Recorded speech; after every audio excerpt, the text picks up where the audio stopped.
ఒకసారి ఆలోచించండి. కొందరేమో అపహాసకులతో కూర్చుంటుంటే, కొంతమంది ఏమో బాధ్యత లేకుండా కూర్చుంటుంటే, ఒకరేమో ఆత్మీయత కలిగి తన ఇంటి దగ్గర కూర్చుంటే, మరొకరేమో ఇంటి విడిచిపెట్టి ఇల్లు విడిచిపెట్టి ఎక్కడో కూర్చుంటున్నారు. నీ సంగతి ఏమిటి? సమయము సందర్భం వచ్చింది కాబట్టి దేవుడు ప్రశ్నిస్తున్నాడు.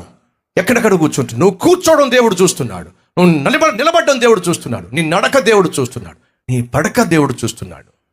ప్రభువు పేరట ప్రశ్నిస్తున్నాను.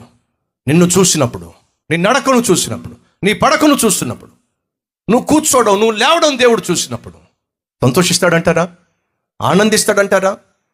లేక బాధ్యతను మరిచి జీవిస్తున్న నిన్ను చూసి ఆ రోజు మనిషిని చేసినందుకు దేవుడట సంతాపపడ్డాడట.